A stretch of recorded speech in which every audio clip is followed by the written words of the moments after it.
Hello everyone. 47th GST council meeting जो 29 जून 2022 को complete हुई, उसमें काफी सारे रिकमेंडेशन जीएसटी काउंसिल ने दिए, जिसके बेस पे कुछ नोटिफिकेशंस इश्यू हुए, कुछ सर्कुलर्स इश्यू हुए, कुछ ऐसे अमेंडमेंट्स किए गए हैं थ्रू सम नोटिफिकेशंस की जिसके बारे में न्यूज में, आर्टिकल्स में काफी डिबेट है। तो क्या क्या रिकमेंडेशंस थे, उसके बेस पे क्या क्या नोटिफिकेशंस इश्यू हुए। नोटिफिकेशंस और सर्कुलर्स का लिस्ट इतना लंबा है कि सबको एक ही वीडियो में हम लोग इनकॉर्पोरेट नहीं कर सकते, तो एक एक करके पूरी सीरीज हम लोग लेंगे कि जिसमें जितने जितने नोटिफिकेशंस हैं, जो जो एक्सप्लेनेशंस दिए गए हैं, जो क्लैरिफिकेशंस हैं, उसका कुछ एनालिसिस कर पाए, उसको सिंपल लैंग्वेज में हम लोग समझा पाए आपको। तो आज का जो वीडियो है उसमें हम लोग देखेंगे कि जो pre packed and labels food items हैं उसके ऊपर जीएसटी में क्या अमेंडमेंट किया गया है। तो दोस्तों, जो हाल ही में अमेंडमेंट हुआ है जीएसटी में, जिसमें कुछ फूड आइटम्स जैसे कि सीरियल, पल्सेस, आटा, इन सब चीजों के ऊपर 5% जीएसटी इंपोज किया गया है। ये प्रोविजन एग्जैक्टली क्या है वो हमको समझना है। ये जो अमेंडमेंट हुआ उससे पहले सिचुएशन ऐसी थी कि यूनिट कंटेनर में सेल की जाने वाली चीजें, और जिसको हम लोग ब्रांडेड चीजें बोलते थे, ब्रांडेड का मतलब किया जाता था कि या तो रजिस्टर्ड ब्रांड है या तो उस ब्रांड के ऊपर आपका कोई एक्शनेबल क्लेम बन सकता है, उसके ऊपर जीएसटी था। गवर्नमेंट का कहना है, जीएसटी काउंसिल का कहना है कि इस प्रोविजन का काफी मिसयूज होता था, जिसमें लोग अपने ब्रांड नेम को, अपने क्लेम को फर्गो कर सकते थे और जीएसटी भरने से बच सकते थे। तो इसको कर्ब करने के लिए अभी प्रोविजन इन लोगों ने ऐसी इनकॉर्पोरेट की है जिसमें ऐसा बोला गया है कि हम लोग ब्रांड नेम को भूल जाते हैं, लेकिन आपको अगर इन चीजों में जीएसटी में से एग्जम्पशन लेना है तो कंडीशन ये है कि it should not be pre packaged and labelled. तो अगर ये प्री पैकेज्ड एंड लेबल है तो इसके ऊपर आपको जीएसटी भरना पड़ेगा। अब ये प्री पैकेज्ड एंड लेबल है, उसका मतलब क्या करना है?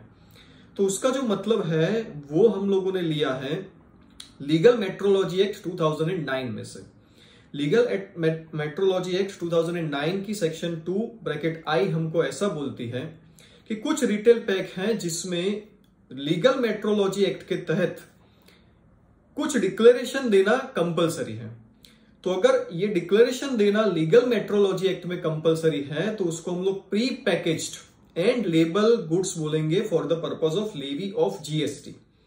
हमको ये समझना पड़ेगा यहां पर कि लीगल मेट्रोलॉजी एक्ट में दो चैप्टर्स इंपॉर्टेंट है। चैप्टर 2 जो है, जो एप्लीकेबल होता है रिटेल पैक्स को, और चैप्टर 3 है जो एप्लीकेबल होता है होलसेल पैकेज को। अब रूल नंबर 3 जो है लीगल मेट्रोलॉजी एक्ट के रूल्स का, वहां पर कुछ एग्जम्पशन दिए गए हैं कि इन प्रोडक्ट्स को एग्जम्पशन है डिक्लेरेशन में से, जो डिक्लेरेशन देना है अंडर लीगल मेट्रोलॉजी एक्ट उसमें से एग्जम्पशन है। और वो किन चीजों को एग्जम्पशन दिया गया है, किन रिटेल पैकेजेस को एग्जम्पशन दिया गया है। तो कुछ एग्जांपल के तौर पे वहां पर बताया गया है कि अगर 25 किलो तक का आपका अगर पैकेज है तो उसको हम लोग रिटेल पैक नहीं बोलेंगे, उसके ऊपर डिक्लेरेशन देने की जरूरत नहीं है। कुछ चीजों में जैसे सीमेंट हो गया, फर्टिलाइजर्स हो गए, एग्रीकल्चर प्रोड्यूस हो गए, उसमें 50 किलो तक की लिमिट दी है। उसके अलावा इंस्टीट्यूशनल या इंडस्ट्रियल कंज्यूमर्स अगर कोई प्रोडक्ट परचेस करते हैं तो उसके ऊपर चैप्टर 2 में डिक्लेरेशन देने की जरूरत नहीं है अंडर लीगल मेट्रोलॉजी एक्ट। कुछ और भी एग्जम्पशंस है, जैसे 10 मिलीलीटर या 10 मिलीग्राम से छोटे अगर पैकेजेस है तो उसके ऊपर ये डिक्लेरेशन देने की जरूरत नहीं है। प्री पैकेज प्रोडक्ट्स जो है, फूड आइटम्स जो है, जो रेस्टोरेंट पैक करके रखती है, उसके ऊपर ये डिक्लेरेशन देने की जरूरत नहीं है। ऐसे ऐसे कुछ एग्जम्पशन है। दूसरा जो चैप्टर 3 है वो एप्लीकेबल होता है होलसेल प्रोडक्ट्स को।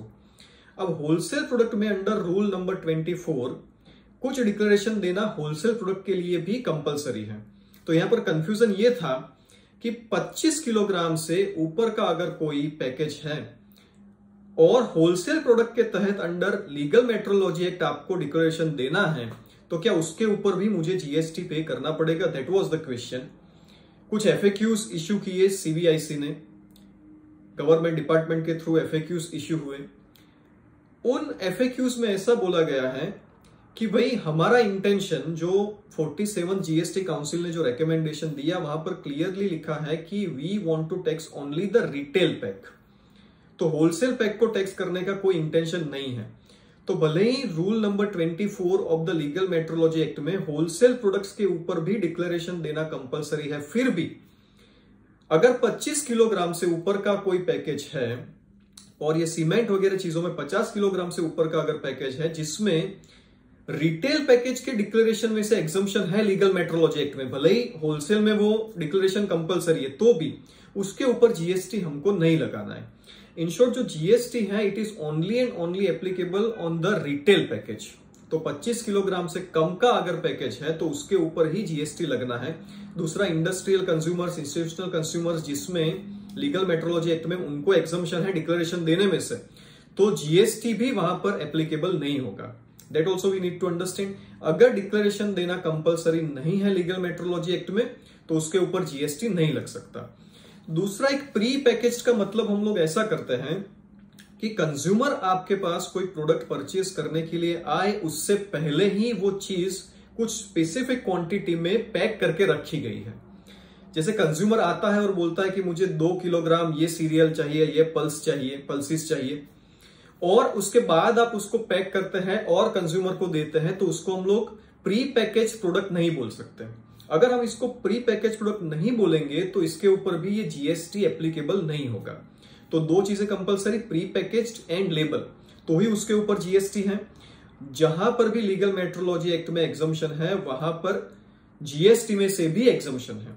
किसी ने ऐसा क्वेश्चन पूछा कि 10-10 किलो के 5 पैकेज है हमारे पास, उसका एक बड़ा पैकेज करके हम लोग 50 किलोग्राम का पैकेज करते हैं, तो क्या 10-10 किलोग्राम के पैकेज के ऊपर जीएसटी लगेगा? तो ये 10-10 किलोग्राम के जो पैकेजेस है आपके, वो सेपरेटली इंडिविजुअली रिटेल पैक है, और वो सेपरेटली इंडिविजुअली रिटेल पैक है, इसकी वजह से उसके ऊपर डिक्लेरेशन देना कंपलसरी है under chapter 2 of the legal metrology act, और वहां ये डिक्लेरेशन देना कंपलसरी है as a retail pack, hence GST will be applicable under GST law also. So in nutshell, the interesting thing is the taxability has been linked with the provisions of the legal metrology act. तो pre package, label, ये चीजें समझी हम लोगों ने। ये amendment आज के वीडियो में हम लोगों ने समझा। बाकी और भी काफी अमेंडमेंट्स हैं, जैसे कि रेसिडेंशियल ड्वेलिंग का एग्जम्पशन कुछ कंडीशन में खत्म किया गया है। हेल्थ केयर में 5000 से ऊपर के रूम के रेंट के ऊपर जीएसटी इंपोज किया गया है। काफी और भी चीजें हैं जिसका अलग अलग वीडियोस में हम लोग छोटे छोटे वीडियोस में एक्सप्लेनेशन देंगे। अगर आपको कोई क्वेश्चन है इनके related, then you can ask the questions in the comment box friends. Thank you very much.